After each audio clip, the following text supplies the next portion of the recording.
I also really like Matthew McConaughey. He is above Matt Damon and this actor. Mark Wahlberg. Thank you, Mark Wahlberg. He's like a higher, like what's like the nicest potato out there? The nicest potato out there? Like you know like rustic I think potatoes. current day Glenn Powell. Wait, what? Oh, you mean potatoes? I was talking about. I mean a real potato.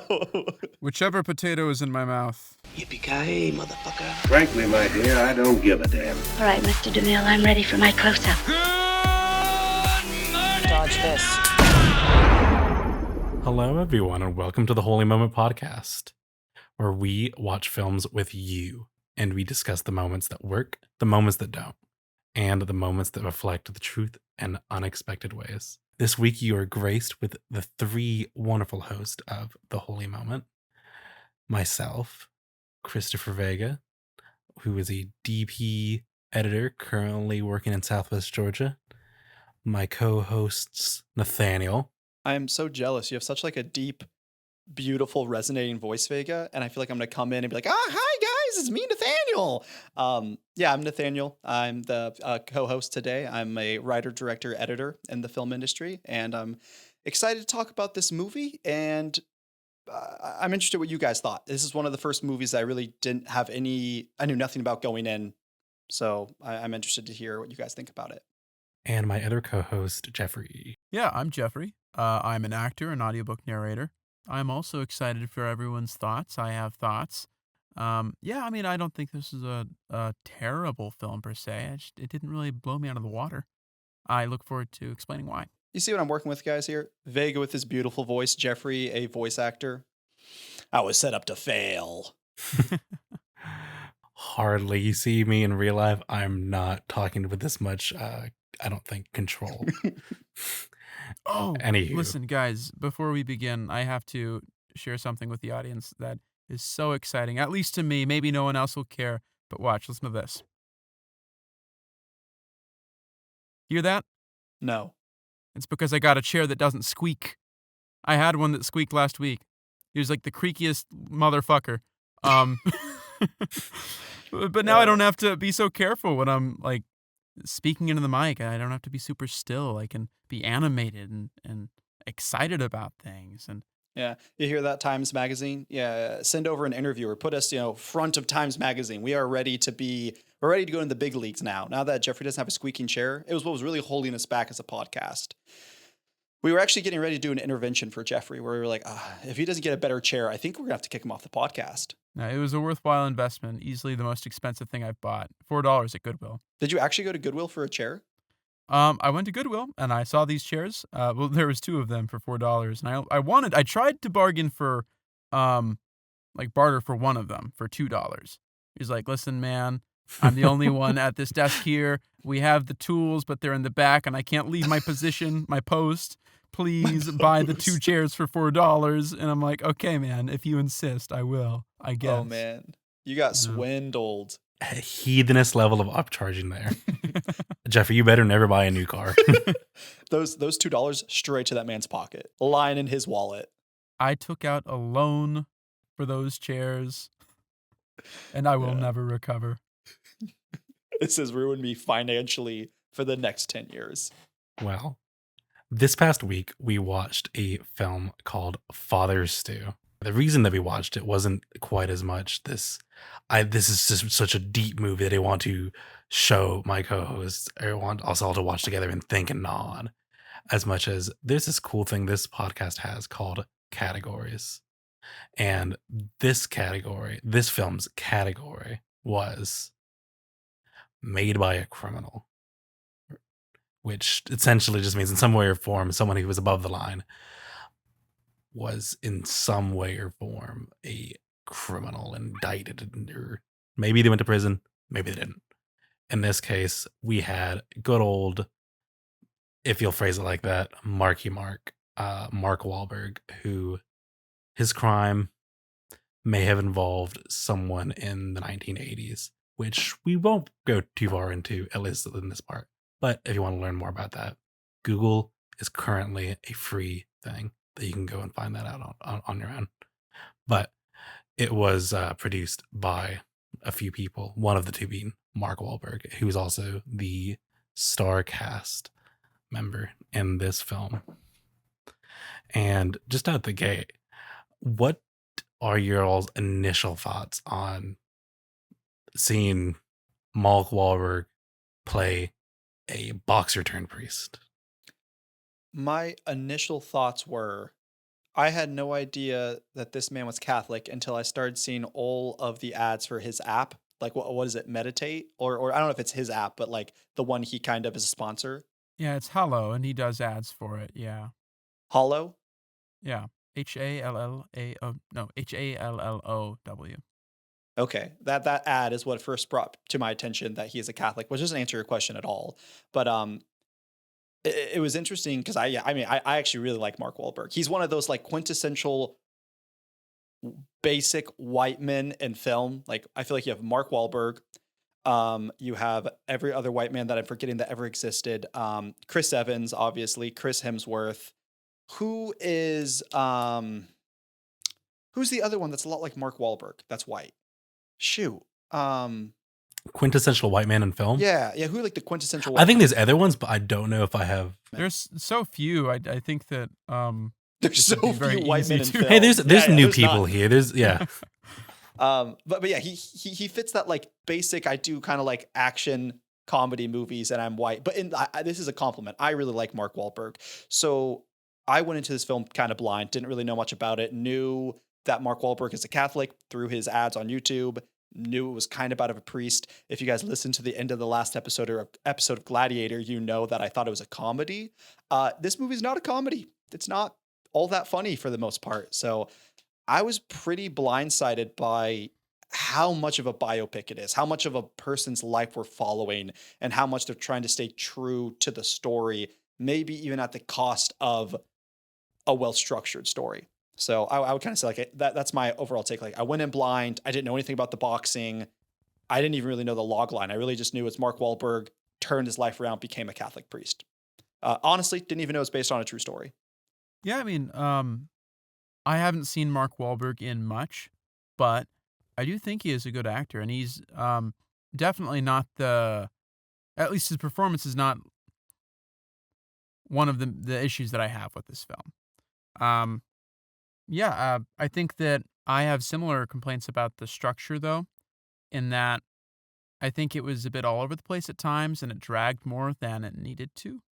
But that's not on Mark's performance. I think he did a good job. So sorry to interrupt. Matt Damon, that is the other white actor I was thinking of. Matt Damon and Mark Wahlberg both start with M and have short first names and are white. And they both exist in my head as like a white potato. Again, in a good way. I like both of them. Potatoes are not your favorite starch, though.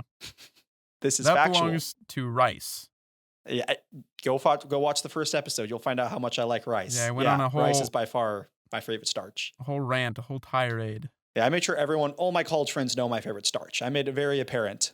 As a fellow Asian, I gotta kind of stay on the same train of rice. Definitely was not something that was never not in our household. It's so good. Rice is so good. It's a gift. It's a good. Sorry, you have to be a host this week, Jeffrey. Or sorry, Vega. I'm gonna be just like derailing you every 2 minutes to talk about rice. And your real job is figuring out how to like connect all my random thoughts back to the movie. I don't think we ever see rice in that entire movie, and it's a little disappointing. That's the real reason I didn't like it. There was no rice. There might have been rice somewhere in that. There was The one scene where there should be rice is when he is meeting his girlfriend's parents for the first time, and they're Hispanic, so you think, there's going to be some type of rice. They were doing like Chinese takeout, which also would have rice, but we didn't see the food ever. I was maybe paying too close of attention in that scene about the food. maybe you're right. I feel like some movies are so captivating that you'll just have to rewatch them. This is the kind of movie that I don't know if it was that way, but I might just need to rewatch it just to confirm whether or not there was rice at some point throughout the film. That should be a running thing we do on the podcast where it's just tallying up how many times we see rice. I'm going to do that. From here on out, every movie we watch, I'm going to be seeing if there's rice in that movie in any shape or form. And that will be that will hinge on my rating of it. That sounds like a beautiful endeavor. Circling back to something that you said about like not knowing the log line, in case you don't know anything about this film, here's a little bit wordy, but brief altogether synopsis. So this film follows Stuart Long, played by the all too quintessential white actor, according to Nathaniel, Mark Wahlberg, who endures an injury that abruptly ends his amateur boxing career. And after that, he packs everything up, moves to LA, and aspires to be this actor. He chases dreams of fame and fortune, and between different moments, between its charm and between its grit and between its kind of this bad boy persona that he has on, he scrapes by and he finds work as a supermarket clerk. One day, while he was at the supermarket, he meets this Sunday school teacher, I believe, vaguely Catholic person named Carmen, whom he is so captivated by for some reason. And brief sidebar, it kind of reminds me of growing up in partially the rural South. There are just stories of people talking about, here's how my grandparents met, here's how my grandparents fell in love, here's my grandparents fell in love. And it was just, it kind of seems like otherworldly, like crazy or insane, where it's like, yeah, and I was just say it's their grandmother speaking, and I was just walking home every day, and then he just kind of showed up out of nowhere, and he just followed me home every day, and then I just had to love him. I just had to love him, and it felt like that a little bit to me. It reminds me of the scene, and sorry to interrupt your synopsis, but it reminds me of the scene in what's the movie where they die and they spoilers, the Love Note, the oh my gosh, the super famous romance drama with Ryan Gosling and some woman that I can't remember off the top of my head. The Notebook? The Notebook. Yeah, The Notebook. Thank you. The Love Note is crazy. I mean, it's like pretty close. Okay, anyways, The Love Note is definitely some name of some like romance K-drama. But the point being, in The Notebook, the scene where Ryan Gosling is trying to get the woman he likes to go out on a date with him, he kind of does something similar to what Vega was saying in that story of like, they're on a carousel and he just like gets out. He's like, they're at the top of the carousel and he just like hops out of it. It's holding onto a bar and threatening to jump. And he just like kind of blackmails her into like going on a date with her. And I was watching it and I was like, oh, it's kind of cute and fun. And I was watching with like women and they were all like, this is a horrible thing to do. Don't do this. This is like blackmail. And I was like, noted. Don't blackmail someone into going on a date with you. Anyways. I will say also, Mark Wahlberg, he uses the line that all of those grandparents who were telling those stories always use, like, he wouldn't take no for an answer. I don't take no for an answer. Yeah. The writers, I wish I could remember exactly how they did it, but they did that line, but with a fresh take. Something about like, because she was like, you don't take no for an answer. And he said something quippy back about something about, I don't take no for an answer. I just take yes. But I did think, at least they did a little fresh spin on it to make it a little less, blackmail-y, creepy. But sorry, back to your synopsis, Vega. Circling back into what on earth happened in this film. Blackmail. Just reading off it.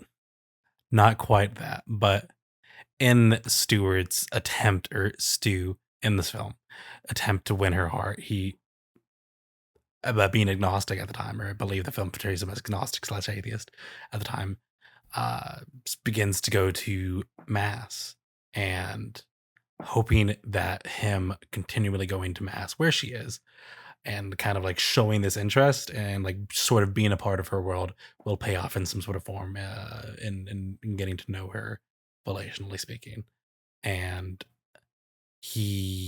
this seems to be almost some kind of an upward trend for a second, but then get this, is a catastrophic motorcycle incident, which funnily enough, not funny, parentheses, heavy on the parentheses, not funny, ties into one of the reasons I watched this movie, but I'll get into that probably some point later in the podcast, but the motorcycle incident leaves him physically shattered and emotionally not super great.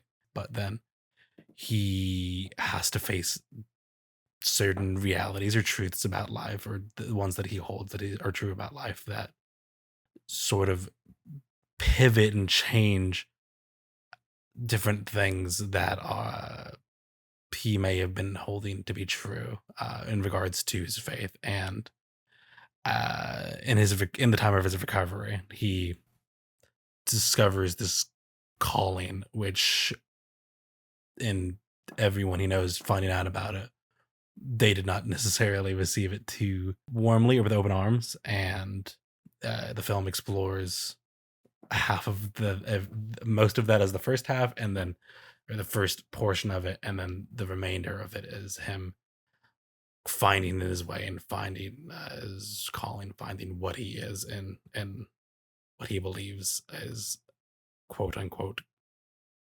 his God's calling for him, his faith journey. With it being a movie which deals with more of an abjectly heavier topic, how do you guys both believe, or what do you think, or what's the general vibe on how this movie did in that way, in terms of horrible, traumatizing incident turned into religious, not necessarily feel-good story, given it was a biopic, but just there are plenty of religious films that do this. There are plenty of irreligious films that do this. Where does this land for you, and why?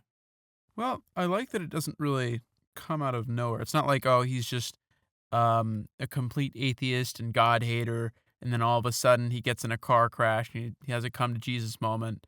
There is build up, and it starts with selfish motives, right? Of I want to get in this girl's pants, um, and then we see him interacting with more people in this community, and then he gradually becomes a part of it. And while he's not fully of it, that accident is sort of a pivotal moment that has him accept what he believes his role is in it. So, I mean, I think that the buildup was good. I think that the aftermath, I really liked the beginning of the movie, or I liked it more than the middle. Um, Particularly him at the seminary. Um, we just spent a lot of time there, time that I'd feel we didn't need to spend. And that's where it um, became less of a story and more a didactic tool, right? It just felt more, funnily enough, preachy at the seminary. Whereas prior to that moment, it didn't feel as preachy. It felt like we were following a story. Does that make sense? Yeah, no, I agree. And I think on that note, to answer your question, Vega, I think I have to kind of bring up my big elephant in the room as it is. There were some pros to this movie, but I think ultimately this movie fell flat to me, and I was trying to kind of figure out why that was, and I think this is the reason. Stu's character, for me, and also I can't beat around the bush. I think this has to be said to be understood where I'm coming from. I am a person of faith. I'm a Christian, so a lot of the themes and a lot of what Stu was maybe going through, I could also personally relate to, having some aspect of understanding with that. But I think what then also simultaneously made the movie frustrating. So I honestly would be really interested if someone who was an agnostic or a different religion or not religious at all, how they would interpret this movie or interact with it. But because for me, I think I was just frustrated with Stu's character. I felt like, because Vega, you're asking the question specifically, and ton of movies do it, whether religious or not religious. Someone gets in some horrible accident and they start changing their life around. Is kind of the core question of this. And I think for me, ultimately, it fails to do that, because the biggest issue I have with this movie is I never felt like I never understood or felt like Stu took it seriously. Like, obviously, he got in the car crash and was having visions of Mother Mary. And after the car crash, he was saying, like, I feel called to priesthood. And genuinely, from that moment on, from this up to this point, he's like a charismatic, sex-driven, fun guy. We think, oh, he's old bravado. He's going to drop out in a week. But, from that moment on, he genuinely devotes himself to being a priest, and all the way up until the day he dies. But I just never felt it with, and again, I don't know about the real person in real life. I'm not speaking to that person at all. I'm just speaking to how they portrayed it. It missed the mark in showing someone beforehand who was living this life contextualized by Catholicism, a life of sin, and then going through an accident and then starting to change his ways, Did we see him change his ways? Absolutely. But I didn't feel like we saw his personality change. And I'm not saying like, oh, once you become Catholic or a religious person, like you lose all fun and your personality has to change. I'm not saying that. I'm saying like I never understood his motivation to why he was doing something. And the car crash didn't feel like he genuinely had a change of heart. It just felt like another thing he did. He's a very finicky person, amateur boxer, and now he's going to be an actor. He saw a woman in a grocery store that he fell in love with after 12 seconds. Now he's going to be a priest. Very finicky. And becoming like the accident and now becoming a priest just felt like to me another finicky moment in his life. But then the finicky moment became his whole life. I just think it was portrayed poorly. And from that moment on, like Jeffrey said, I actually enjoyed everything up into the car crash more because I felt like I at least understood who he was. He was a dude who was hurt by his father, going from thing to thing, bumbling around. And it 100% makes sense to get into a car accident and then like turn to faith. But it just didn't make sense with his character because I never saw him make the change internally. I never saw him make the change internally. And that was frustrating to me. That's fair. I think you can, like, I understand being in a car crash of that magnitude being a life-changing moment, but there is this question of, yeah, you're going to reevaluate your whole life. Maybe you're going to change how you behave around people, how you treat people, and how you view yourself. Jumping straight to the priesthood option, I don't think they do a good job building that up as something distinct from being a boxer, being an actor. And so I agree with you there. I think once we see him adjusting to this life as a seminarian, I had a level of suspension of disbelief that allowed me to carry on with the film. And then that middle part I really didn't like. Seeing him progressively deteriorate from Lou Gehrig's, though, I thought that was good. And I did like the moment where he finally received his ordination. And I thought that was impactful. But everything, like the middle part was not executed well. Yeah, I fully agree with you with the middle part. And this is the last thing I'll say. I think what this film ultimately suffered from, which I think a lot of films do, is they just needed one connective tissue scene of Stu after the car crash having a moment alone and contemplating on what he's been doing with his life, what the crash meant to him, and how him being at the Catholic Church has opened up this new idea of what it means to be a Catholic and what it means to follow it and to make that decision. They had a maybe an attempt at it, but if it was an attempt, I think it was poorly done. Where I think after the car crash, he goes on this like run, like it's a scene where he's running, but there's more than just running happening emotionally. He's thinking about a lot of things, but it just wasn't enough. It wasn't enough of that like tissue matter. It was if this is a bone, there wasn't any of like the cartilage, so his knee wasn't moving. But the point is, I just wish there was one more scene for us, the audience, to sit with Stu and for Stu to sit with his emotions and be like, why am I doing this? And then to make the decision. And because we never got that, like Jeffrey said, the priest's decision just felt like another flippant decision that I guess he went with for the rest of his life. But to me, the audience never felt like, oh, this is something different. He never considered his decision. We never saw him consider his decision, right? It was just something that he said, and it was just as much a shock to the audience as it was to Carmen, assuming like if our minds had been erased of the title of the film, right? We're watching it completely blind, right? That might have blindsided me. That would have blindsided me as an audience member. I think those are both very, very, very valid points. I feel like like Vanna was saying, it just like missing something. It just, for a film which is so very, I believe, obviously religiously intended, made kind of thing. It just wasn't it as maybe I did like to some extent like maybe some of the edgier nature to like an approach to a religious film. I think there's maybe, but I think on another leaf, I think, and this might be the most pretentious film-esque thing that I might say on the podcast, and it probably isn't, and it probably won't be the last thing I say, but I very much more so enjoy and appreciate approaches similar to the very like meditative, beautiful, somehow exceptionally immersive emotionally, I believe, approaches to handling faith villages-y adjacent things, like can be found, I think, in a lot of the work of Terrence Malick.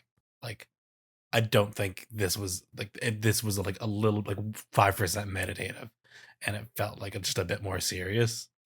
Then maybe it would have worked better for me. It just kind of it was fun, but like I don't know. Like it like you guys are saying, like the first part maybe works in its own way, and the last part kind of does work. But I think the middle part cheapens it like to a certain degree. Narratively, it had to happen, but like through the medium of all things working together, it just kind of did happen, and then that was all for me. I think on that note, though, something I wrote in my notes that I appreciate about this film was, yeah, did it ultimately not quite land how I thought it could have landed if different choices were taken? And again, I'm not even saying from a narrative standpoint, because ultimately it's a biopic. Like, of course, maybe some story elements aren't going to make sense if they're trying to stay true to the story. We in real life, we as humans in real life don't always make sense. We do dumb things. We do crazy things. We're not all the same. But but my point is, they could have conveyed still the themes and story they're trying to get across better. Period. But what I wanted to say, a compliment that I did write down, even though it did overall fail on the religious elements, in my opinion, I do think it is it is a religious movie that I've never seen like before. I feel like I grew up watching a lot of Facing the Giants, kind of that not as highly produced, understandably, because I think at the time, things are shifting a little bit, but at the time there wasn't a lot of money behind it. So understandably why it's not high produced, but a lot more made by Christians for Christians. I think that, and I'm not saying there's anything wrong with those films, but this film definitely seems to be the first, to me, that felt really like a religious movie, specifically within like a Christian, like Catholicism, like scope, that was highly produced. So like they had the money, they had the cinematography, they had the actors, they had the locations. That period made it a lot better. But then two, I appreciated that it wasn't just like, in my opinion, I mean, watch this and you could disagree. It didn't feel so in your face. There were different elements of the story that they were doing that wasn't 100% purely like God and Catholicism, that I feel like a non-Christian could appreciate this movie, where I feel like other Christian movies, if you're not a Christian yourself, you're not going to get anything out of it.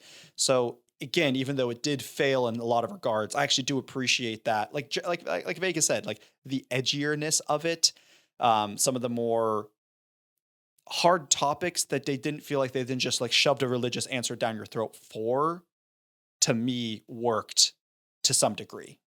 Yeah, I'm really glad you mentioned that, because something that I think works really well in this movie, um, that I think would appeal to religious and non-religious alike. Maybe it might have less appeal to religious people depending on their own sensibilities. Um, the chemistry between Mel Gibson and Mark Wahlberg's characters and their interactions were so fun, and they felt real, and Bill in particular has this acerbic wit and charm. I think he was by far the most entertaining character to watch. I really liked Bill. He, like you just said, he was the most entertaining character to watch. He was so fun.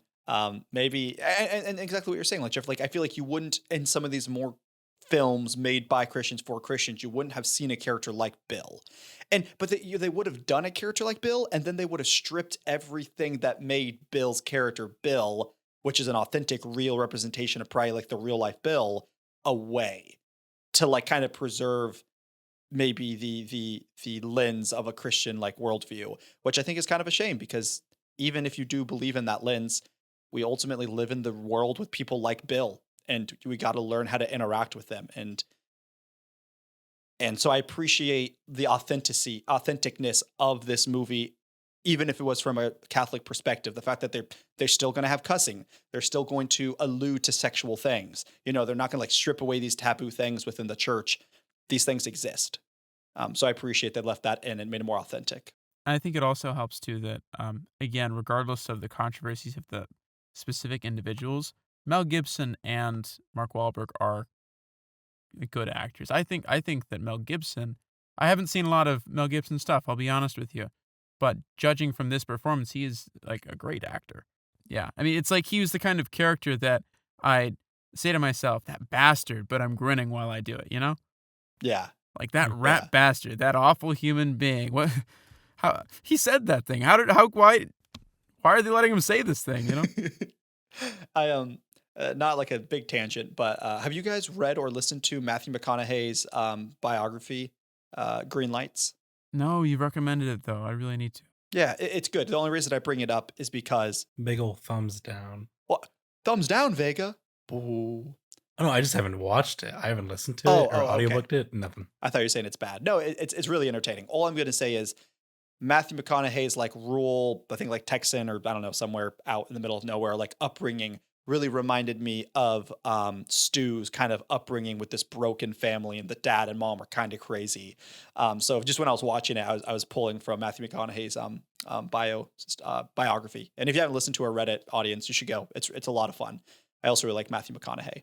He is above Matt Damon and this actor. Mark Wahlberg. Thank you, Mark Wahlberg. He's like a higher, like what's like the nicest potato out there? The nicest potato out there? Like you know like rustic I think potatoes. current day Glenn Powell. Wait, what? Oh, you mean potatoes? I was talking about. I mean a real potato. Whichever potato is in my mouth. Oh, well, aren't you the Iowan here? Did you just say aren't I the I know Iowan? that's Idaho. Yeah, that's Idaho. You butt. Yeah, Oh my gosh. it's like rural. It's like rural America, but like up there, not We grow corn, not potatoes. okay. No, if we're going with potatoes, Matt Damon and Mark Wahlberg would be like rustic potatoes, like RUSS, like the really cheap, crappy potatoes. Russet. And then Matthew McConaughey would be like the really fancy white potatoes that you use to make pork roast with. But anyways, that's all. I like Matthew McConaughey. Go read his book. That leads us to our first sponsor of the episode, Matthew. No, I'm kidding. That'd be pretty crazy. That'd be awesome. That would be. But all that to be said, sorry to sidetrack us. I just wanted to say, Bill and Stu's relationship was my favorite part of the movie. And it was really, really cool getting to watch them interact. And they're just such good actors. Like, it doesn't matter if it's a bad movie. If you have two good actors in a room, it's so entertaining to watch. Do you guys believe that? Or like, what was for either of you guys? What do you think was like a certain moment of the film, not quite the holy moment, which we'll get into later, but like a certain moment of the film that was like, okay, this is like the most human I think anyone is in this entire film. Like, oh, this is like real, because like there was some moments of it that on paper I think worked in terms of everything stringing together. I don't know if everything always totally worked for me, but like between the two of you guys, I'm just curious as to where you guys land with that.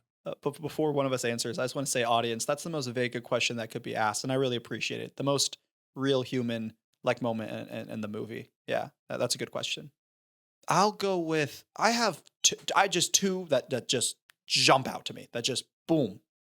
The first one was when Stu got into the car accident, and then he's at the hospital, and then the dad shows up, but Stu is recovered. By this point, he's not going to die. He's in bad shape, but it seems like he's out of the death's shadow as it would be. So the dad shows up a little late, and I wrote it in my notes. It's like Bill's character is fascinating, and you can tell he cares about his son, but is so guilt-ridden, so angry on inside, so torn up inside about everything. Probably his life choices, his younger son dying, his marriage failing, that he cannot bring himself to almost even be in the same room with Stu. But the fact that he showed up because he genuinely cared, and then when he realizes Stu isn't going to die, he's all of a sudden confronted again with all those emotions of like he could only shove those negative emotions down about himself because he thought his son was going to die. The moment he finds out his son isn't going to die, he doesn't know what to do. He falls back on what he knows to do, and he starts like belittling his son as he Stu's being rolled out on those like ER beds to go to an operating room, and Bill kind of stops him in the middle of the hallway, like, I thought you were dead, and he's like, no, I survived. And the moment that felt really authentic to me was just they have a little bit of an action, Bill and Stu, and then he gets carted down to the ER room. And it was just, and that's how you know it's a good actor. Bill just takes a swig of his alcohol from his flask. And after Stu leaves, he's left in the room. What's the girlfriend's name at the time? Carmen? What's the Carmen? Carmen? Yeah. Yeah. Carmen's like, hey, Bill, I can drive you home. And he's like, no, I'm fine. And you could just tell he's so torn up on inside with guilt. And the only defense mechanism he has, the only out he has is alcohol. And, he's an alcoholic and he takes a swig from it. And it just was it hit me so hard in that moment. I realized, like, oh, I get why sometimes alcoholics or people that drink or anyone who's addicted to anything, I'm not saying it all wraps around to like some super deeper meaning, but you could just tell when he took that swig, it was him deflecting all of the pain and all the guilt he didn't want to interact with his son. And I just thought that was so incredible that you could convey such an authentic feel. I think we've all felt guilty and bad about something, that he could convey decades of this guilt and this pain through one swig of alcohol. I thought was so human. And then my other really small one that came to mind was really sad. It was really sad when Stu took Carmen to the restaurant. He's like, hey, I'm going to become a priest. And he's so excited about it. And it also was one of my favorite scenes in the movie. But then Carmen was like, man, I thought, at first she is like everyone else in his life, being like, hey, you're not the priest type. Don't do this. This isn't for you. But then she kind of breaks down and is like, I wish I remembered the line because it was a great line. She basically is like, I don't want, like, basically the point of the line was like, hey, I don't want you to be a priest because I want you to be the man I want to marry.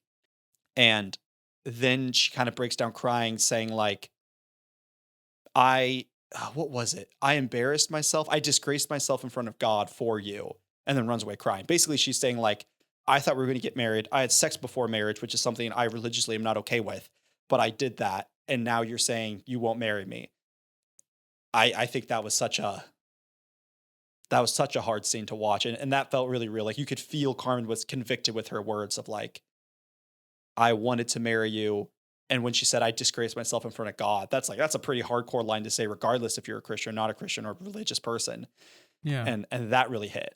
It's also really tragic too because, in the scene where she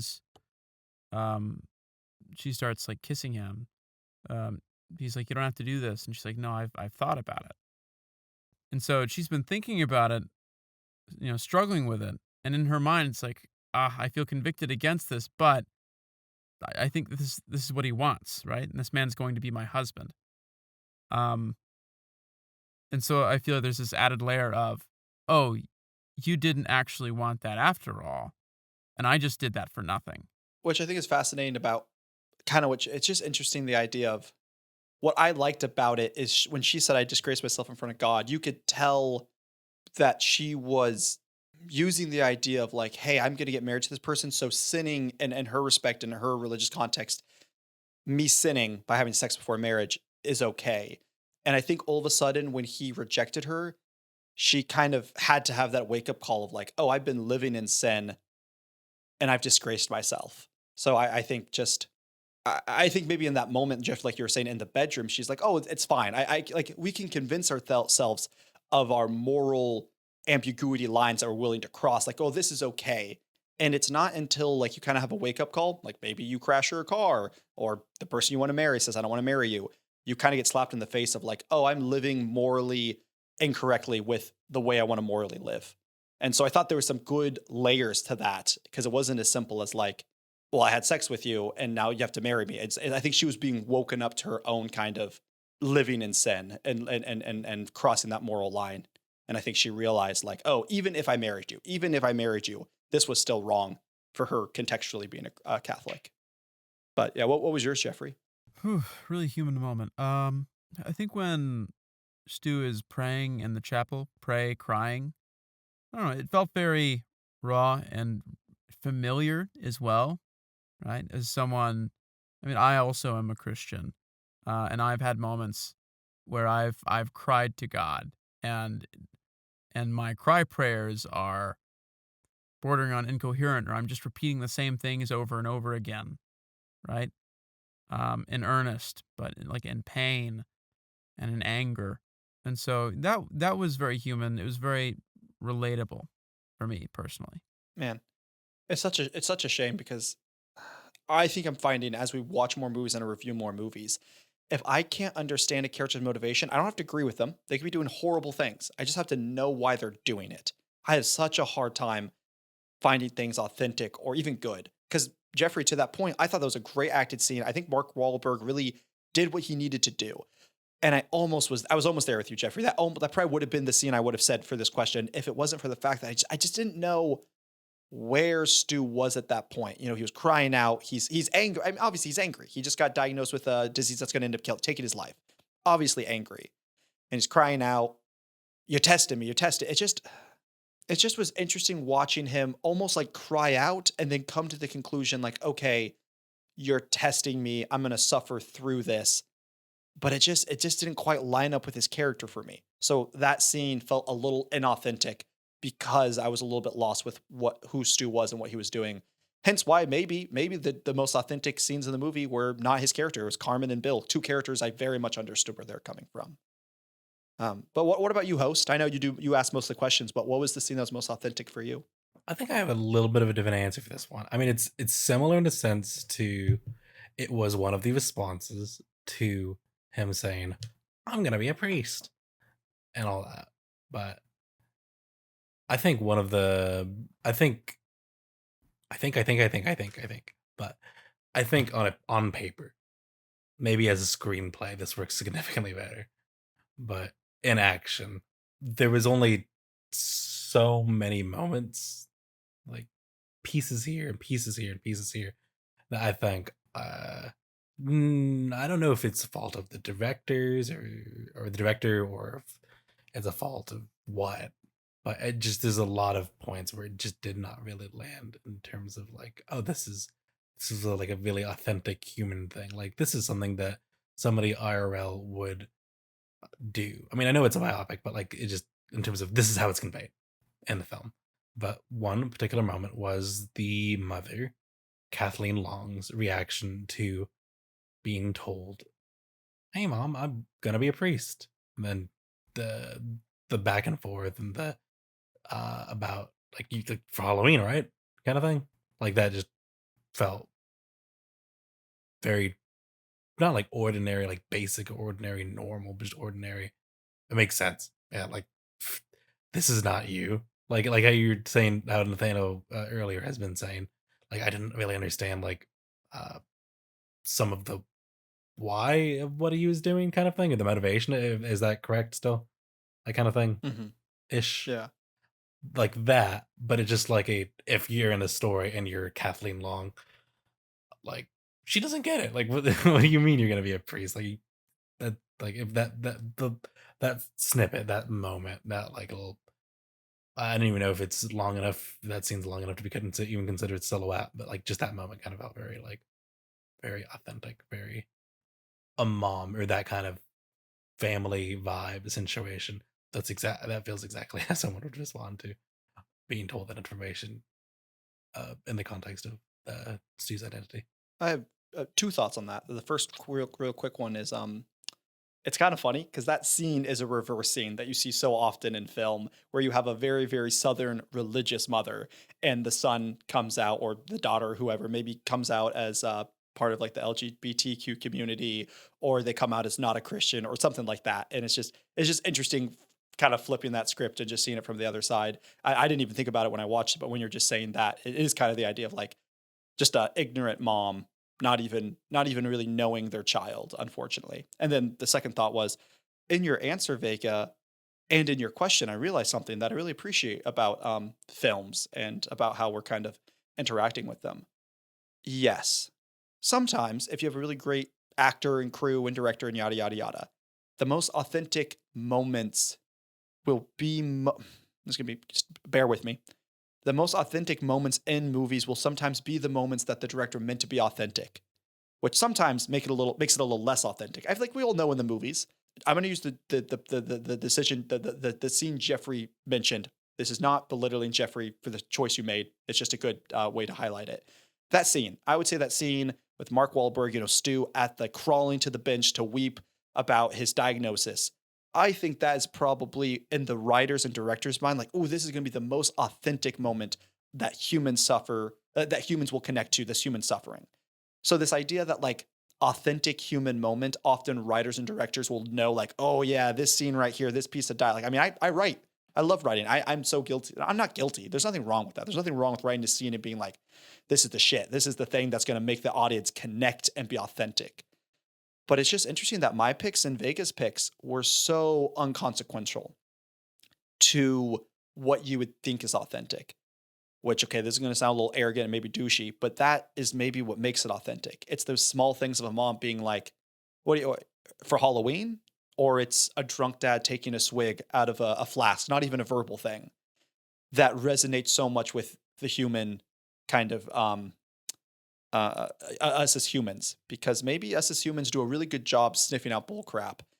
And when a writer and director tries to make a scene quote unquote authentic, it makes it less authentic.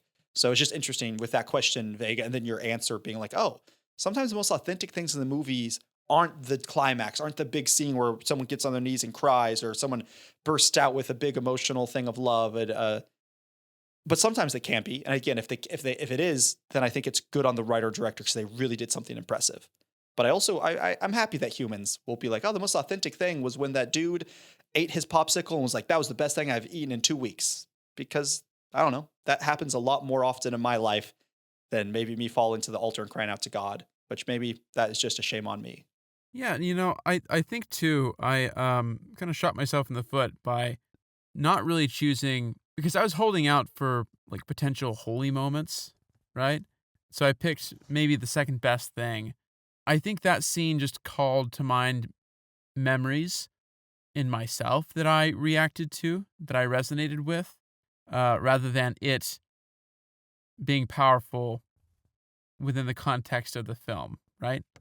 The moment that spoke to me as being very authentic, like more so than that, in the context of the film, was when the car broke down and Bill starts like pushing him in his wheelchair down the hill to the church, and just their banter from there. We're not even focusing on their faces; we're just seeing them from behind together, and that felt very human. I think largely because of the performances and the chemistry there. It just felt like a real relationship. No, that's a great authentic scene. And yeah, I'm not trying to. There is nothing better with the scene that you said that was authentic than the scene that I said or Vega said. I mean, like you just said, the fact that you related to it, I think makes it more authentic than anything else for you as the audience. And that's the thing. That's the nice thing. Like with the section that we're going to get into, the holy moments, everyone's going to have a different holy moment from a film, and everyone's probably going to have a different authentic thing in a film, because to be authentic means to be true to kind of yourself, and yourself is different than everyone else. So there's probably a reason that Vega maybe found it so authentic with the line that the mom had. There's probably a reason I found the lines I thought was authentic. And Jeffrey, it was nice that you gave that little peek into your life of how, it's a vulnerable thing. And the fact that you're able to relate to that scene where he's crying out makes it just as authentic as anything else. But yeah, you know what I find the most authentic? Driving too fast while absolutely shit-faced. That is a joke.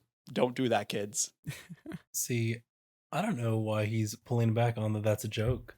I think that's an epidemic that we should address, but in terms of addressing it by actively choosing to act that way. So, if this gets in any kind of trouble with, I guess, the FDA or I guess the stop smoking people or anyone who's against drinking and driving, whoops, but the large asterisk, not serious. Drink and drive and become, I think, what this film might be calling you to become, which is God's drunkest driver. And that leads us nicely into the second sponsor of the podcast, vodka. Vodka. Not even a specific brand. I was trying to think of a specific brand, but I don't drink vodka enough to know. I think Hawkeye is like a really crappy brand of vodka. Tito's, Grey Goose. Okay, I knew there's one with like a Grey Goose. I knew it. This would be a pretty crazy movie to like drink and watch. Every time it doesn't feel believable, take a shot. I was literally about to ask. Okay, Jeffrey, for you, what would your drinking game be with this movie? Take a shot for every frame that passes. This man wants to die. He wants to be unalived. I really think he just wants to meet God. The movie worked. I don't know if this. I don't know if this is a good thing to admit on a live podcast, but anytime I've drinking maybe too much, um, I'm always around people, and someone in the group every time without hesitation will be like, "Don't you want to meet God? You just gotta just the next drink and you'll meet God." Without skipping a beat, someone will always say that. It's so bizarre. It's always someone different too. It's not like the same guy. It's not like some random dude Jared following me around like, "Oh, Nathaniel's drinking tonight. You want to meet God?" The I secret don't is know. it's Vega in different wigs, and then he's just Vega's Nathaniel's too hammered to realize it. Yeah. It's me in a Jeffrey wig, and then I speak with maybe this kind of cadence, and then you're gonna meet God, Nathaniel, and then I hit him with like a Sadie, and then it's like, you're gonna meet God, Nathaniel. Wait, And then, whoa. Why is our context audience? Sadie is a dear friend of all of us who is like a 5'4", weighs 90-pound female. Why is Sadie's voice, "You're gonna meet God, Nathaniel"? That is not how she sounds. I'm in the context of I like, think you're bad at impressions.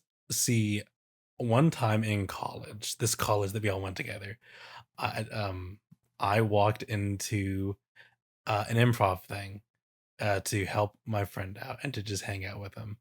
And I was so bad, and I thought things went so poorly that I had a panic attack and I ran out of the room, and it was bad. But yeah, no, so like impressions, thinking things on the spot, thumbs down. Oh. That ain't me. I mean, I can't do any of them. I don't think I'm an impressions guy. I don't think that's my strong suit. I was really curious whether I was going to wrap back around just your story of being bad at improv, but you did it. You looped it back around. It's okay. I'm so bad at accents. All my friends know it. They make fun of me. I can't. All of my accents, all of them, whether it's Chinese or Australian, somehow sound like a really bad British accent. I think you're great at accents. I think that you should give yourself more credit. You should show us your British accent. No. Okay, Scratch okay. that. Show us your Bavarian accent. I see. I always need a trigger line. Well, there's a term in voice actors. I don't remember at the top of my head, but it's like a trigger line where you like say this specific line. So for British, it's obviously, "Would you like a cup of tea, sir? Can I get you some tea? I'm a British man. We say wanker, and I'm pretty sure it means a bad thing. I'm British. I like to pounds, biscuits." That's it. That's my British accent. Hello, British man. What did you do with my friend Nathaniel? For you see, Jeffrey, it was me all along. Pulls off wig. Wow. Wait, This shirt looks like a bow now, doesn't it? I was about to say, speaking of wigs, Jeffrey's in a closet and he's wearing his shirts as a hat, and it kind of makes you look high, Jeffrey. Because like the fact that you're not. Oh gosh, if you want to know what I'm laughing at, go look at the YouTube video. But it just makes you look like you're high because you're not like. It doesn't seem like you're noticing the clothes are literally in your face. But anyways, good luck connecting this back to the film. I think on the note, you're on something that was just recently addressed of not really being able to pull off certain things and make it seem convincing. Even to Jeffrey's point of maybe he couldn't tell that Nathaniel was here the entire time and that he didn't mysteriously disappear. But even in that in that context, how do you guys both feel that this film specifically may have done between this idea of or this like thing that I think can happen and just generally, and big AR, big umbrella. So if you're an audio only listener, making a big old umbrella with my hands, and underneath that umbrella, specifically the medium of film, of do you think this film did a good job of bridging the gap between some level of or some form of artfulness and respectable, good, whatever adjective you may want to use towards that form of religious expression? Do you think this did the axes, the intersection of art and religious expression well? Do you not think they pulled it off well? Why? I think it's a step in the right direction. I think that it did things that I haven't seen from other Christian films. And I hope it opens the door to more and perhaps better faith-based films that try some of what Father Stu tried and perhaps didn't execute well. To not exactly repeat what Jeffrey just said, because he said it very well, I'm going to give an analogy. You ever drank too much and tried to go upstairs and then didn't succeed at that? Because I have not. But imagine that. Imagine you're drunk, you're trying to get up the stairs, because at the top of the stairs is a bed where you could go to sleep, and it will be so amazing. And you try to get up those stairs, and you get up 3 or 4 of the stairs, and then you fall back down. That is how I would say I would interact with this film, as far as where the quality of the movie intersects with a religious statement. Because I think where it's taking the steps forward, trying to get to that bed, is what I said earlier. And the fact that they're willing to be authentic. The fact that, maybe not everything landed, maybe not, but they were willing to be authentic with their characters. These are real characters going through real issues, saying real things. I think was a big step in the right direction that a lot of Christian films do not do. Again, they're taking characters like Stu, they're taking characters like Bill, and they're stripping them down to their most mundane to make sure they don't offend anyone. I appreciate that this film was willing to, I'm not saying maybe our goal should be to offend people, but it was willing to do things that wasn't necessarily the easiest as maybe a producer or writer as a Christian. But the part where they're drunk and they fall back down is what I said earlier, is just the fact that the through line of Stu's character was so all over the place to me and so lost on me that it was hard to land any of the religious themes. It was hard. Oh my gosh, that is horrifying. So sorry, audience. I was in a beautiful thought, and I look up, and Jeffrey's yawning, but the way he was yawning, his face disappeared into his shirt, so I just saw this gaping hole of a wet mouth, and it was very upsetting. Anyways, back to my beautiful thought. The fact that they didn't have this through line for Stu's character made it miss a lot of the religious themes, and the fact that it missed so many of those religious themes kind of is that stumbling backwards. So again, like Jeffrey said, I think it opens up the door for way better, way higher produced movies that are really to be authentic with real problems and real people. But then I don't think it stuck the landing with what those real issues were and kind of the cohesiveness of the story. I don't think I expected either of you guys to respond in the way that you did. And so as a result, I think I have a follow-up question. Where in you, or what, both within you guys, separates this idea of Christian film versus why does that somehow get certain different ways of talking about versus just films? Because I don't really categorize. I mean, in terms of genre, I might consider it a subgenre ish, or maybe genre is not the best word, but some other thing of thinking about movies like this, or different things that there's these brothers, the Irwin brothers, or there's the Kendrick brothers, or there's the other people who are in the Christendom adjacent space who also produce, write, direct, and put out movies that are generally towards religious, faith-based audiences. But why does what's the signifier? What's the thing? What pushes you guys to think about it differently than that? You wouldn't. Is he the best person ever? No. Was he? I believe maybe not necessarily famously, but was he just historically an anti-Semite? Yes. But there is a person in church history known as Martin Luther. I believe, I could be misattributed, large asterisks, but who had said something to the extent of something which kind of gave vibes to, it's not necessarily what makes you a good Christian cobbler in this I think in the context of whatever he was saying, isn't that you're putting little crosses on every single shoe, it's that you're making a good shoe kind of thing. So, and bringing that kind of idea, even if it isn't actually Luther who said it, to film, where does that sit in y'all's mind? Why does it maybe sit in a different place humanity wise? I think there's a ton of other movies made by some people religious and some people religious who I think gets maybe to a greater core as to what some aspects of spirituality and religion might mean, and what the more movies that objectively I think feel infinitely more human than this one. So where do you sit with that?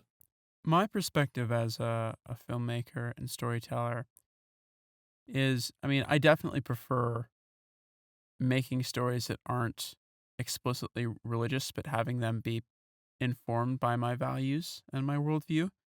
But that being my preference, I don't think that that means there's no place for films that are explicitly faith based, even if they're not my usual cup of tea. I mean, just think VeggieTales is so widely beloved by so many people, Christians and non Christians, but that is an explicitly faith based property. Um, but there's genuine wit, there's genuine creativity, there's genuine like value in VeggieTales. And so, yeah, just because that's not the type of story I'm personally interested in telling or feel called to tell, to use religious language, I don't think that that means it shouldn't be told by anyone. Well, that's not quite what I'm getting at. I'm just saying, why is it almost? I think in both of your responses, kind of seemed as he said. I mean, not this podcast is not a place. I don't think maybe perhaps to get argumentative, but just I'm curious. It just kind of sounds like you guys separated. Oh, this is a film that talks about religious things versus this is a religious film. If you're a video watcher, you can see I'm doing a different thing with my hand. But if you're audio only, they're on one is on top of the other one, and then it separates to being side by side. So to better understand your question, are you asking why do Jeffrey and I dis put into different categories religious films versus films that maybe just talk about religion? And if so, why? Where is the line? What is one? Maybe to that, like maybe to, yeah, maybe it's sort of to that end. Like I think there's movies that objectively are religious, like how we was like how Jeffrey is saying with VeggieTales. That is, there was no doubt made with religious intent. But I think there's other movies that definitely touch on that kind of thing that also do it. I think like I don't know if it is. I'm just interested in how you guys interact with the like art period kind of thing, and specifically the film. And it seems that there's like some sort of, at least maybe not necessarily mental, but just at least verbal distinguishment between the two things. Like it's like I would personally hold everything to the same standard. It just because it is a faith-based Christian movie does not mean it gets any slack. Just because it's a movie that has nothing to do with faith doesn't mean gets any slack or any favor or anything like that from me. It just, if it did do what it was set out to do, did it? Yeah, cool. Then that's great. And if it didn't, then it just doesn't work, and I don't really care one way or the other. If it was like, oh, this was made with good intention, or this was made with whatever, it just kind of fails in its task. I think there are a lot of religious, particularly Christian movies made to this day that I think are catered towards Christian audiences, that I think are comfortable things for entertainment purposes for people in religious circles to watch. But do I think like they're good all the time? Not necessarily. But do I want them to? Do I wish that every movie was great and that like it felt more authentic and any person in that movie felt human? Yeah, but like, does that kind of show a little bit more where my heart's coming from with this? Or not? No, I believe so. I think that the reason I tend to treat faith based films a bit differently, I think that we have a lot of really bad faith based films that preach to a choir and don't actually afford grace to people that don't think the same way that they do. Like the God's Not Dead films are very ungenerous towards atheists and non Christians and are just bad stories, in my opinion.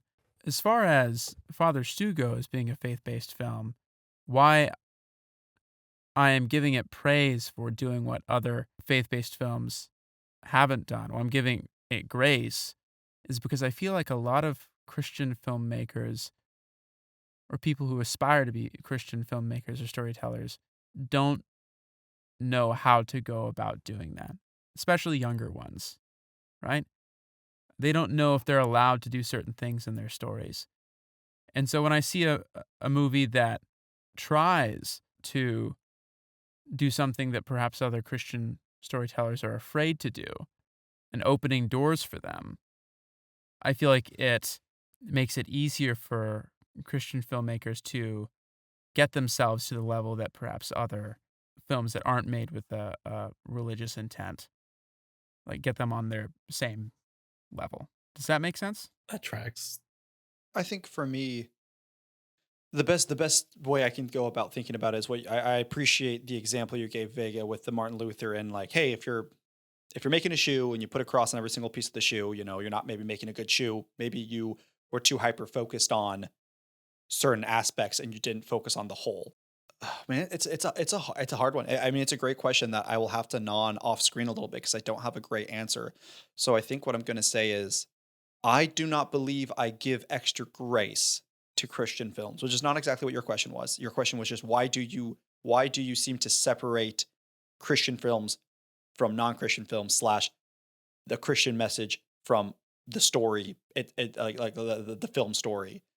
So first, I just want to say I don't believe I give grace to Christian films, religious films, more than non-religious. If anything, I'm probably harder. I'm probably, and I think again, what I said kind of at the way beginning of the film was, I wonder what a non-religious, a non-Catholic, a non-Christian watched this film if they actually would have enjoyed it more, because I actually held it to more scrutiny. I was like, a lot of these theological conclusions they're coming to and how they're presenting Stu's internal journey, I just couldn't relate to being a Christian, being someone who's familiar with what that is like.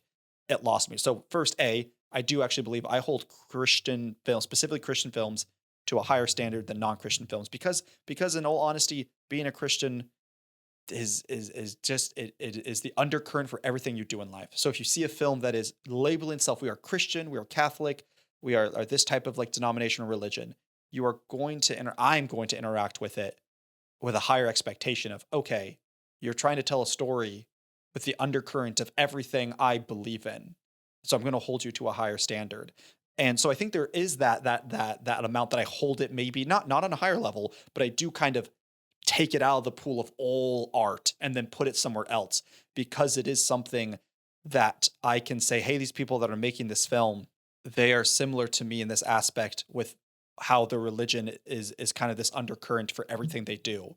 And so I'm picking this Christian film out, and I'm going to analyze it specifically for its values and the themes and the stories it's telling.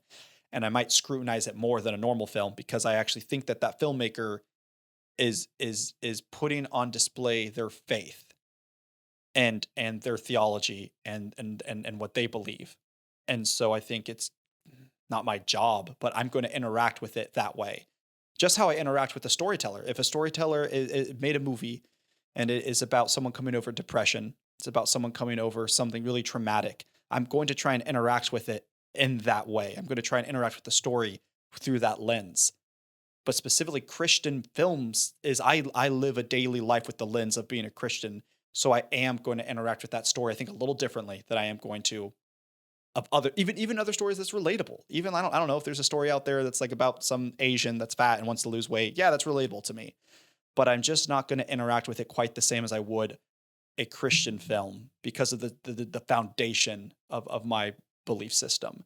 Again, that doesn't mean I grant it any lenience. I'm not saying, if it's a Christian film, therefore it's good because it's furthering the kingdom of God. I'm not saying that at all. And I think actually some movies can be damaging and can be bad and send poor messages. But I, as of right now, that's the best answer I can give to maybe why not a biased, but a segregation. Well, that's not a great word to use in this context, but maybe taking it from the pool of all art and analyzing it a little differently, and not putting it under the all umbrella of art and taking it out from that umbrella that Vega so gracefully made and with his hands and putting it somewhere else.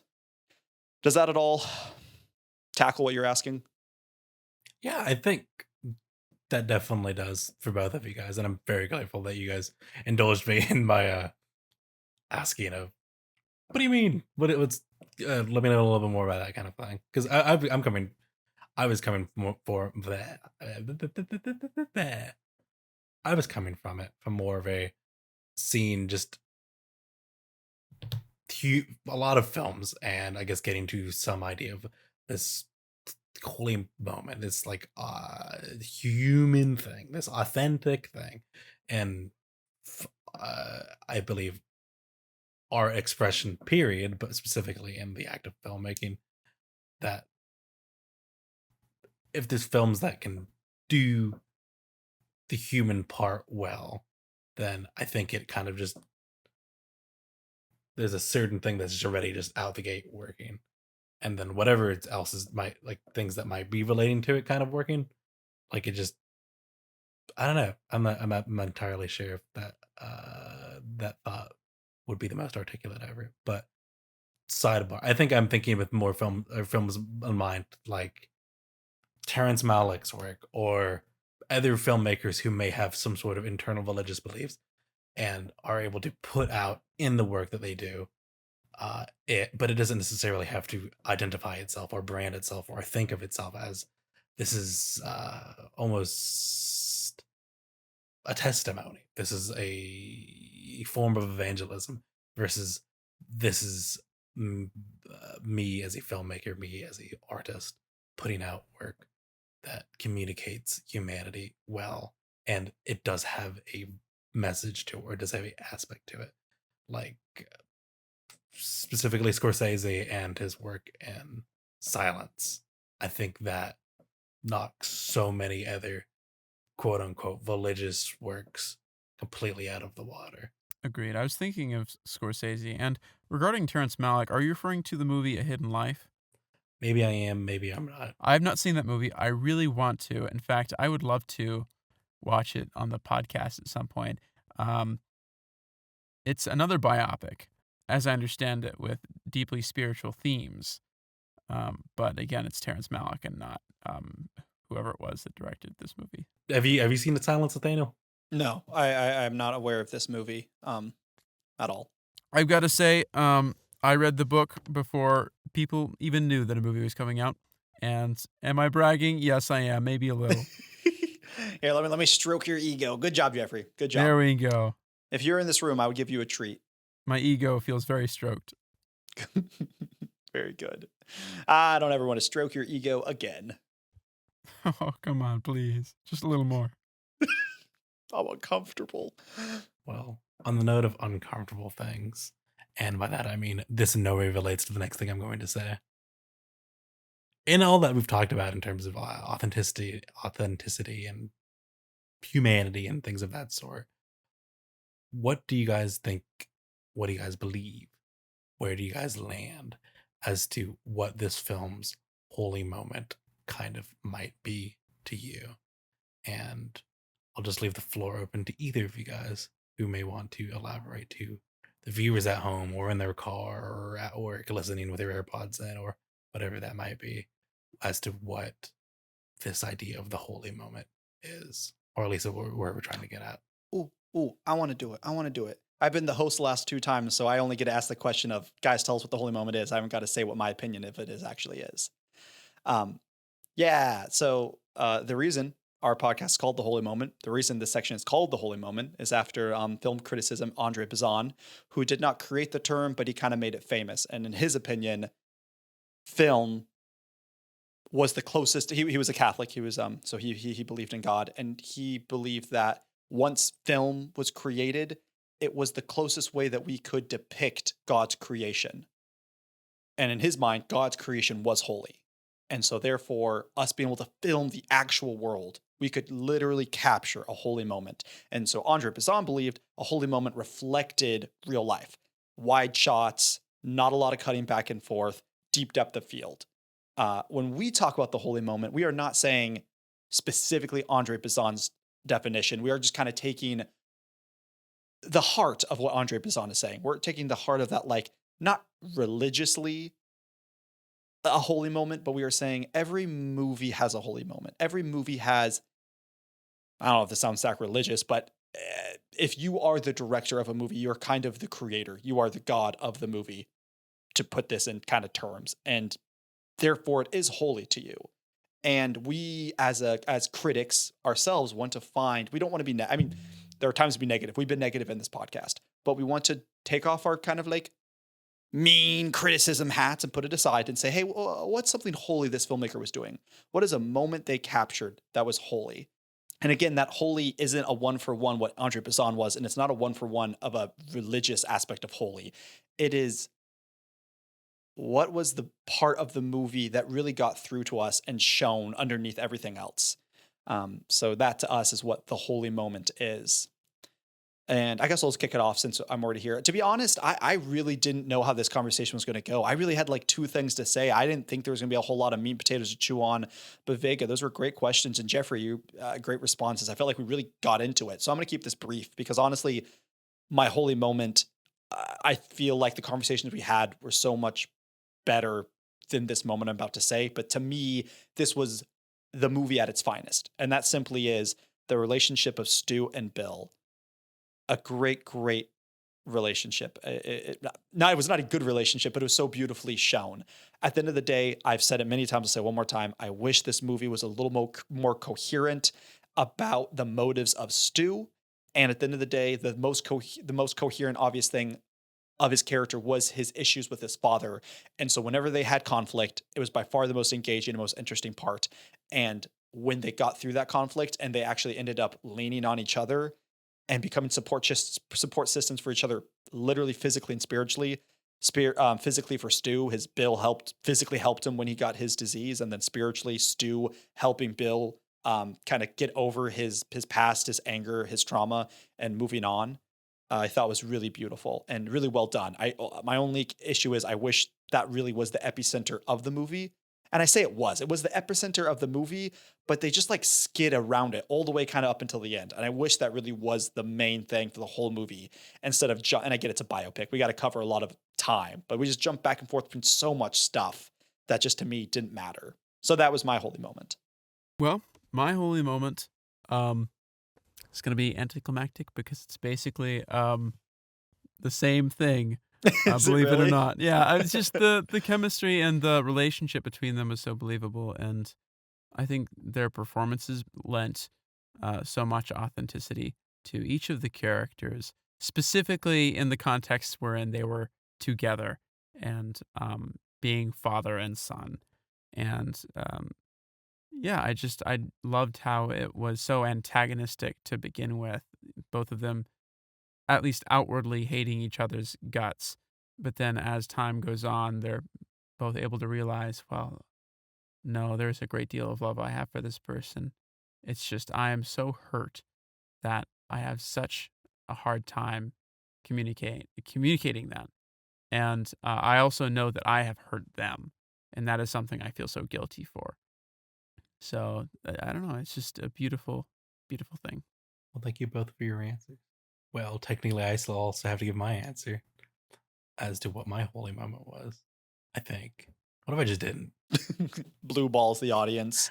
Exactly. No, but I'll try to keep this as brief as possible. I'm gonna borrow a little bit from both of you guys on this one. A little bit of, well, not what your holy moments were, as to what's an earlier question of like moments that worked throughout the film, performances that worked, moments, that kind of thing that worked throughout the film. And I think borrowing from Nathaniel's choice of Carmen's response to learning Stu's desire to join the priesthood, and the part of Jeffrey to some degree seeing himself in the character of Stu in him crying out to God in the church, borrowing a little bit of both of that, the almost desperation, the unbelief, the quote, almost what do you mean ofness of end quote of Carmen's response to learning that Stu wanted to join the priesthood. I believe I think that worked really well for me. I think that I could definitely see myself in different ways in that kind of response, not in the same context, of course. I have not been with someone who thought, I'm going to join the priesthood, therefore, and that's it, dog. This is it. Not me. That's not as much to that, but the level of vulnerability that I believe Carmen's character and the actress who portrays her put into that segment and that scene, very much so works for me. Well, There's another one cool little thing that we do. I mean, there's probably other things, but there's one cool little thing that we do with this film podcast, with this The Holy Moment thing that we got going on, which is giving our ratings. And we have a cool little rating system. Do either of you guys want to talk about it? Do you guys want me to talk about it? How do y'all feel? I am so fucking hot. I cannot tell you guys. I was about to say, Jeffrey, you look like you're going insane in there. Why don't you open up your closet door? Because the sound. I've It's treated the fine. closet. Oh, I'm burning up in here. You just need like a box of This dry must be ice. what hell feels like. Oh. That's a good transition into our ranking system. No, I'm kidding. I'm kidding. I'm sure your sound will still sound good if you open up the closet door for the last 5 minutes of the episode. All right. But yeah, I can take a stab at explaining the our system. Basically, we have 7 rankings. Please listen, audience. We're trying our best not to make it a numerical ranking of 1 through 7. 1's best, 7's worst. Basically, what we're doing, the whole idea of holy, we're working degrees away from holy. And again, holy is not a religious thing. Like, was the movie a religious movie? It's like holy is the idea that the filmmaker tried to make it.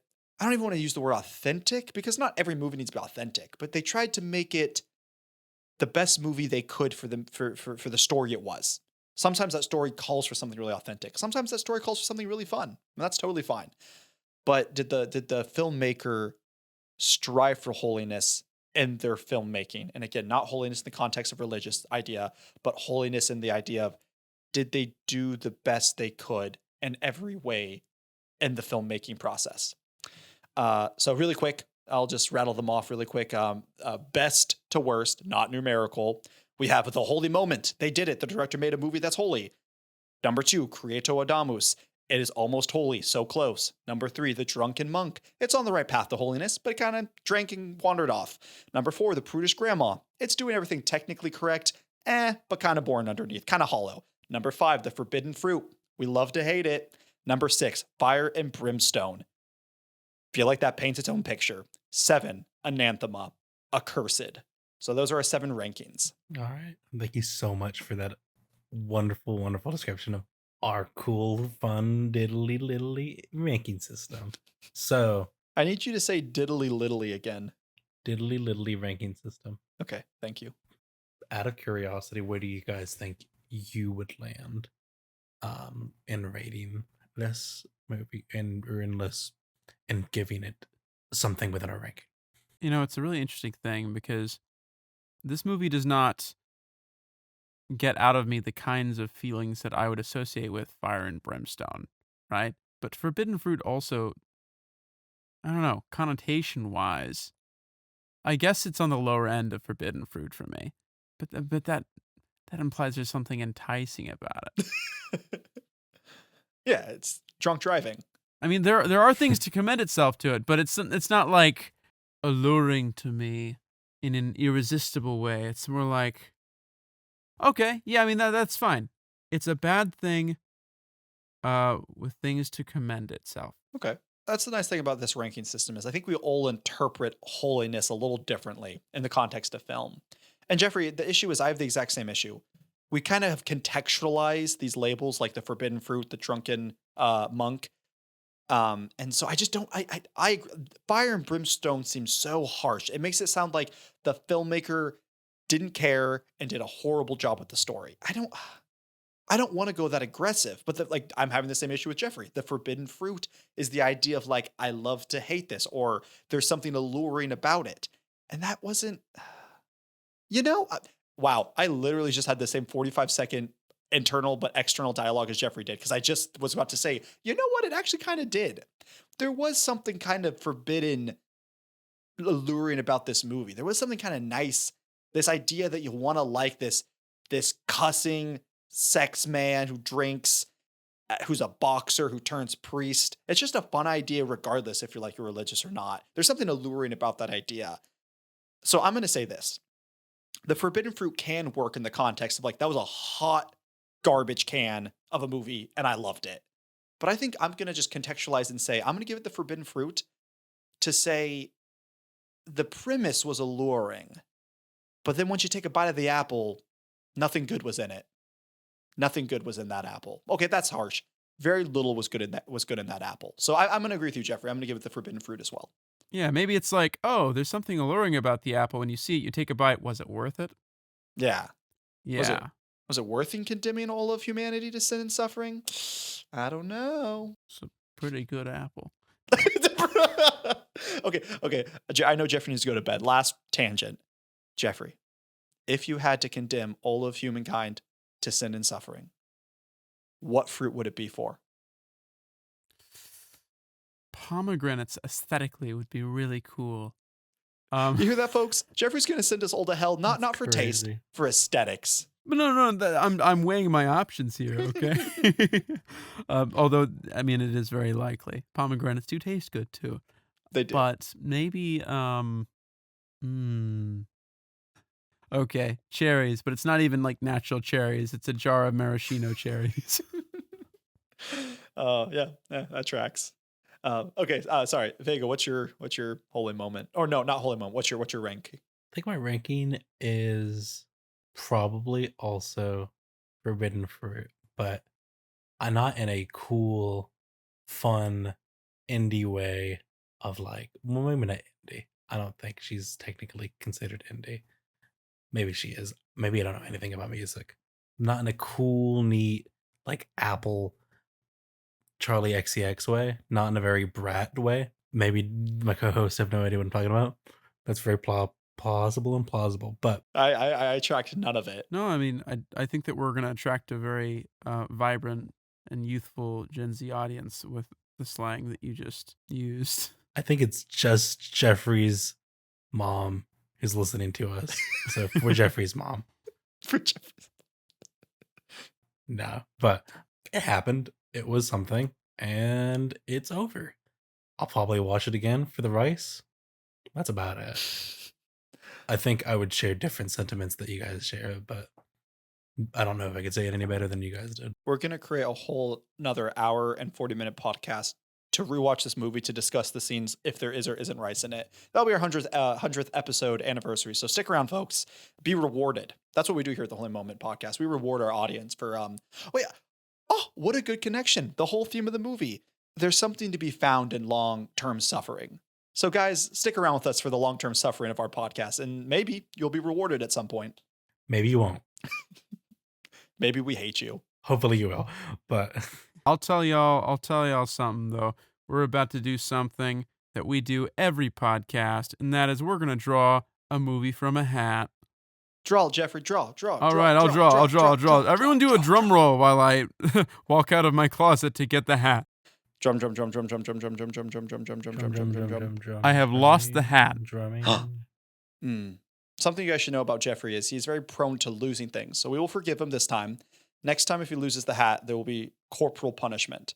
But since he's lost the hat for this week, what we're going to do is we have a nifty little spreadsheet of all the movies. So Vega, I'm first going to ask you for a number 1 through 15. First, Vega. 12. My number is 12. 12? Okay. 7. I didn't ask you for a number, Jeffrey. Okay, now give me a number. All right. 7. All right. With those two numbers, the next movie has been chosen. Join us next Monday, October 28th, to be watching Fallen Angels.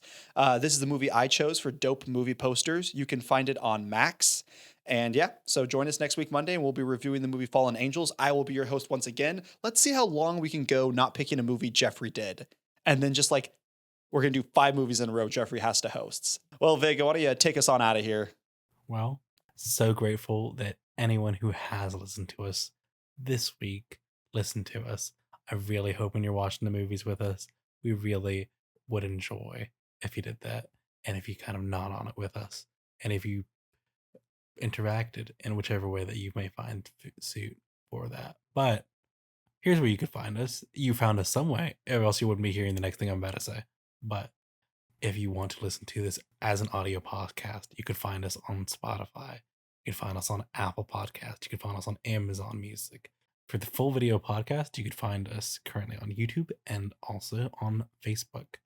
And to interact with us in other ways, we have an Instagram, we have a TikTok, we have a Twitter, and YouTube and Facebook.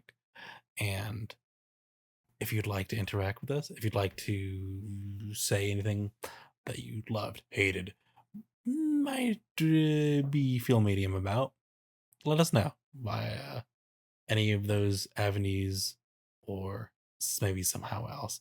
And if there's something like a hill that you're willing to die on, we would love to know what you think or what that is. So send us a DM, email, message, that kind of thing. That would be awesome. Thank you for listening to The Holy Moment this week, and we cannot wait for you to continue to listen to us as we talk about film, because it is one of the greatest things that we have in at least modern art sphere. Thank you so much for your attention. Thank you so much for your time. See y'all next week.